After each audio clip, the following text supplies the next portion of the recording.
Sunday night. My name's Jackie, I'm a neuroscientist at the University of Newcastle, and that means I spend most of my time thinking about how the brain works, or more specifically, investigating a treatment called transcranial magnetic stimulation, or TMS, in treating mental health conditions. But more importantly, what I do in my spare time is that I'm aspiring to be a world ruler. And I don't mean a world leader. That would imply I'm going to be nice about it. I mean a world ruler. So, to get you comfortable with the idea of me as your ruler, I'm going to talk about a few of my interests. World domination. Obviously. Sexy world leaders. Hello. Also really interested in donuts. So for future reference, I can be bribed when I'm world ruler, and donuts are how you do it. For current reference, students can be bribed now with donuts. Tomorrow, in fact. So, you might be wondering how someone like me is going to achieve world domination. Or, you might be asking why university employees this clearly unhinged child. Both are fair questions. I'm actually using my day job as a very serious neuroscientist, being a real hero researching mental health disorders. All the while, I'm working on my grand plans. But to understand my grand plans, you need to understand the science I do first. I'm going to talk about that for a little bit. And from the get-go, I want to make it really clear before anyone starts thinking it. I am not going to take advantage of people with mental health disorders to achieve world domination. That would be wrong, and I know that. And I want you to know that as well. What I'm actually going to do is use the treatment I'm investigating, TMS, to achieve mind control in the colony of rats that I work with, create a giant rat army, take over the world. It's quite obvious if anyone hasn't seen it yet, but it's fine. I'll explain it. So a little bit of a content warning. I could talk about mental health now, but I don't think I need to. I'm pretty sure everyone's heard of it by this point. And you're probably aware that we don't have many great treatments for it, and that's why I, the hero of the story, come in. The content warning here is for the fact that the next few slides are pretty heavy science slides, so strap in, things are about to get exciting. My work focuses on investigating a treatment called transcranial magnetic stimulation. I'm going to call it TMS from now on, because I've said the big word enough times to make you know I'm smart. Now, for anyone who hasn't heard of TMS, doctors have been using this for decades now, and it's going to sound a little bit wild, but basically, we're able to use magnets to change the way the brain's signaling. More specifically, doctors are able to put some pretty powerful magnets over certain regions of people's brains, and this appears to interact with the circuitry in the brain and actually be able to treat certain mental health conditions. Now, I'm not saying that you don't need to go to your psychologist and spend a heap of money and that you could just slap some fridge magnets on your head instead. It'd be nice, but it won't work. However, we don't really understand how it works. That's where my research comes in. A little bit of the basis of the concept behind how we think it works is this easy little concept called electromagnetic induction. Now, for anyone who hasn't heard of it, I will explain it, but you probably should have. It's fine. So, electromagnetic induction occurs when you bring something that has a magnetic field, like a magnet, close to something that's producing an electrical field, like any kind of electrical circuit. These two things then interact and they generate more of their own electricity.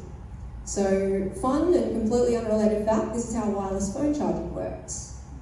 But the brain is also a big electrical circuit. FYI, the brain's an electrical circuit. If you didn't know that, it's just made up of a heap of cells communicating via electricity. So if we bring a big enough magnet near them, it can then interact with that circuit, and that's how we think the treatment is working. Now, you're probably wondering at this point, if I get a big enough magnet, can I just do this at home?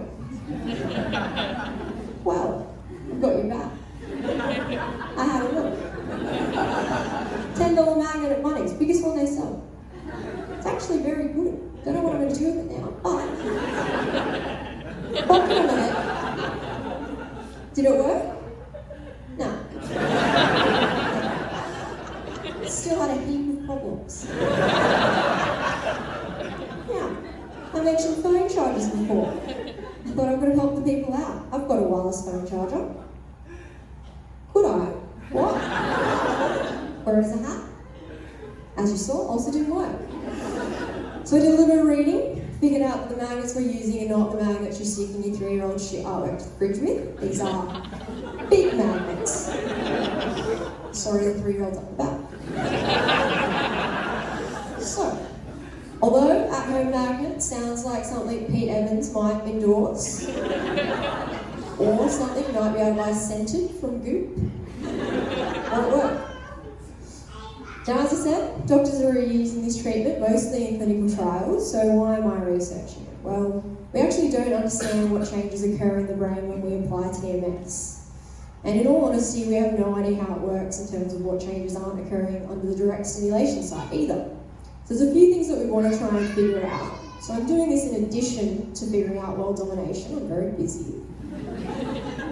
But basically the main things we want to figure out are how, when we apply it, what happens in the brain and what different parameters of the stimulation we should be using, because you can change how you're stimulating. You can turn the magnet on and off really quickly or slowly, or turn it on and off in different patterns. And you can also put the magnet on different spots on the head, and this causes different effects as well. So, it's frowned upon for me to poke around in people's brains, unfortunately, but I'm fortunate enough to work with some animal models where we have some really cool fancy science techniques that mean that I can look inside their brain and see what's happening when I'm applying TMS. Now, this figure is completely to scale. This is my size compared to an adult, and that is my size compared to a rat.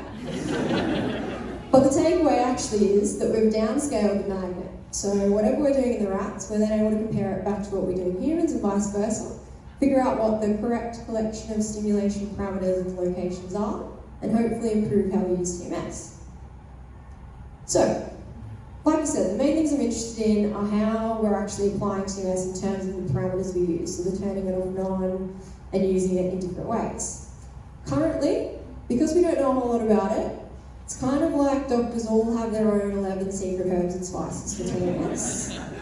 And that's okay, but it makes it really hard to compare what they're all doing, and it also makes it hard for us to figure out what the best way to use TMS is.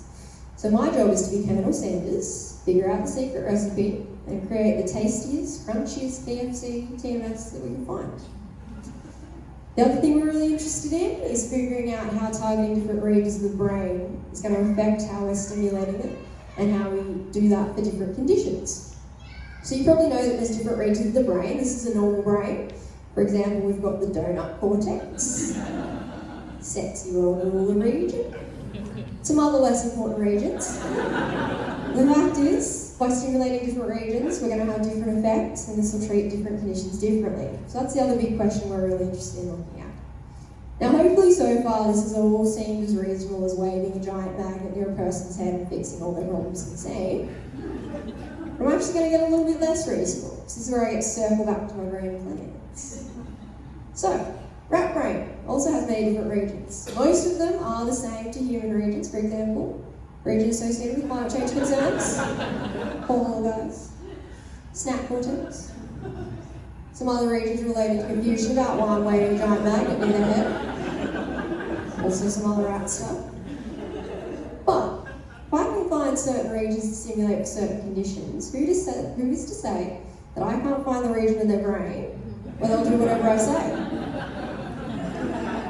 Mind control, right? Rat army, world leader. Easy. So to finish off, I've included some aspirational photos of what it might look like when I end the world ruler, just to get used to the idea.